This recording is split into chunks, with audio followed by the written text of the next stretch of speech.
Alhamdulillah, Alhamdulillahirabbil alamin. Asyhadu an la ilaha illallah malikul haqqil mubin. Wa asyhadu anna Muhammadan abduhu wa rasuluhu salihul wa'dil amin. Allahumma shalli wa sallim ala sayyidina Muhammadin wa ala alihi wa sahbihi ajma'in, amma ba'du. Fa ibadallah usikum wa iyyakum taqwallaha. Qala Allah Ta'ala fi kitabil karim, a'udzu billahi minasyaitonir rajim. Ya ayyuhalladzina amanu qu anfusakum wa ahlikum nara wa quduha an-nas wal hijarah.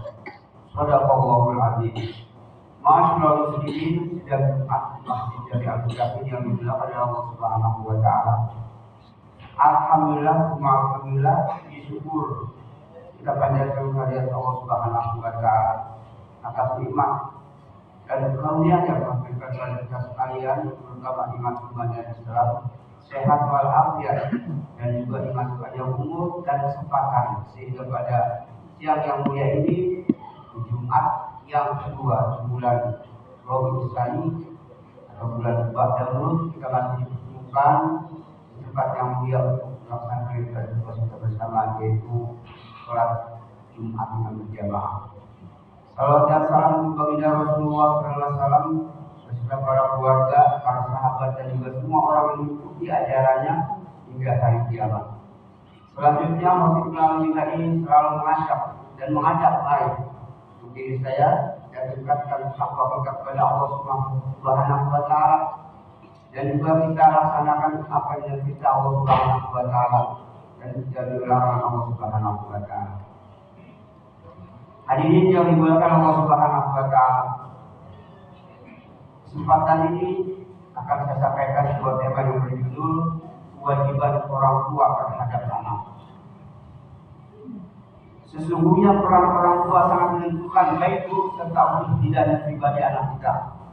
Bahkan terpenting untuk kita sadari adalah orang tua pasti akan dimintai pertanggungjawaban di hadapan Allah Subhanahu wa taala nanti di akhirat tentang anak-anaknya.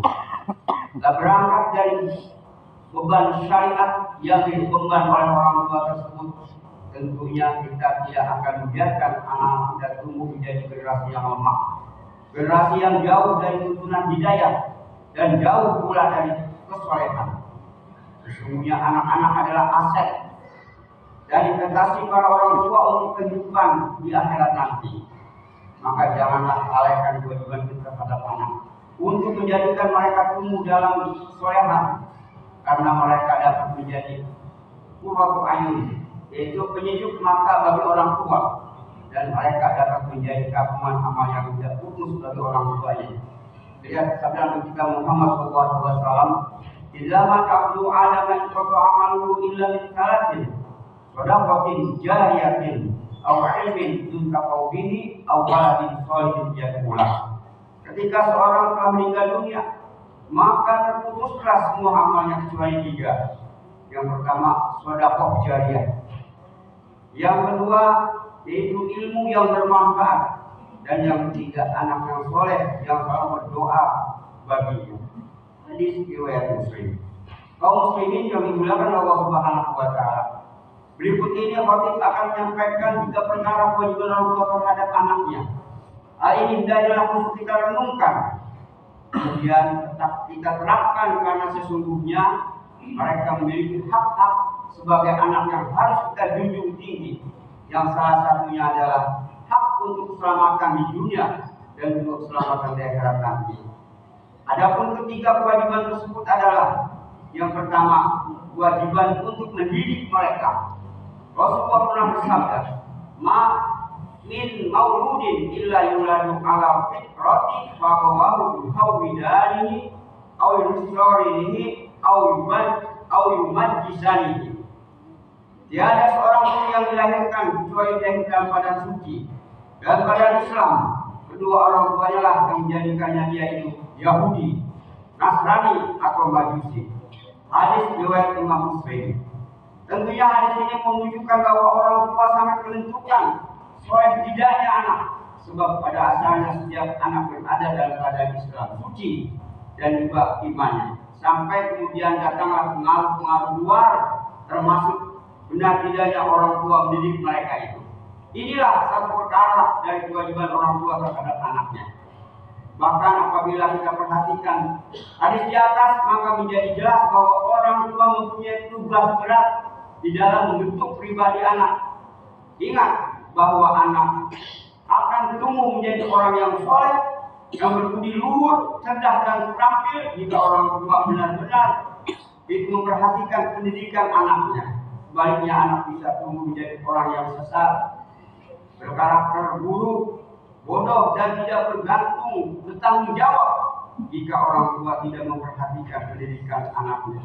Namun demikian, para orang tua hendaknya mendidik anak tentang apa yang terbaik bagi dirinya, yang sesuai dengan zamannya, seperti pendidikan agama, akhlak dan ilmu pengetahuan umum serta ilmu-ilmu lainnya yang membantunya dalam memahami urusan agama dan dunianya. Adapun di era sekarang, kita dapat memasukkan anak kita ke pondok pesantren atau pendidikan umum dan mengarahkan mereka untuk senantiasa terpaut dengan masjid, seperti mengajak untuk sholat berjamaah dan juga mengikuti kajian-kajian keislaman.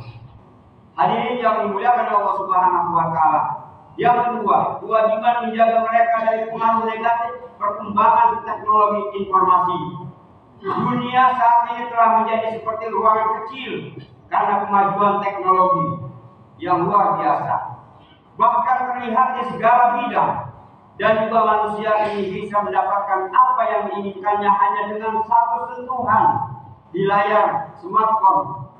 Tentunya perkara ini hendaknya disadari para orang tua, sebab anak-anak sekarang sudah tidak sering lagi dengan aplikasi-aplikasi seperti game, TikTok, YouTube, Instagram, Facebook, dan juga media sosial lainnya, di samping hadirnya sebagai sarana komunikasi. Namun ingat, waspada jika anak-anak kita duduk berjam-jam dengan smartphone mereka, bahkan sangat naik jika orang tua malah sibuk dengan dunia mereka sendiri, sehingga perhatian dan juga bantuan mereka terhadap anak-anak sangat sedikit sekali. Salah satu dampak negatif yang telah terjadi adalah minimnya hubungan antara keluarga mereka, karena anak tidak mempunyai seorang untuk mendengar keluh kesahnya, dan ia tidak menemukan siapapun yang memerintahkan untuk berbuat kebaikan dan melarang berbuat yang tidak berbuat daripada yang kemungkaran. Inilah kelakuan anak-anak sekarang ini. Maka dari itu lebih banyak yaitu dipengaruhi budaya teknologi melalui smartphone dan lain sebagainya. Nah, oleh karenanya hendaknya para orang tua yaitu merenungi firman Allah Subhanahu wa taala dalam Al-Qur'anul Karim, "A'udzu billahi minasyaitonir rajim. Ya ayyuhalladzina amanu qu anfusakum wa ahlikum nar wa quduhan nas wal hijarah." Hai orang-orang yang beriman, jagalah dirimu dan keluargamu dari api neraka yang bahan bakarnya adalah manusia dan batu. Quran surat At-Tahrim ayat 6. Dan yang terakhir hadirin sekalian, atau yang ketiga, kewajiban untuk senantiasa mendoakan mereka. Sebagai orang tua, tentu kita menghendaki anak-anak kita itu menjadi anak generasi yang soleh dan solehah. Oleh karenanya, perbanyaklah berdoa kepada Allah Subhanahu wa taala. Kita lihat dalam firman Allah Subhanahu wa taala yang berbunyi, "A'udzu billahi minasyaitonir rajim. Rabbi habli minas sholihin." Yang artinya, ya Tuhanku, anugerahkanlah kepadaku seorang anak yang termasuk orang-orang yang soleh.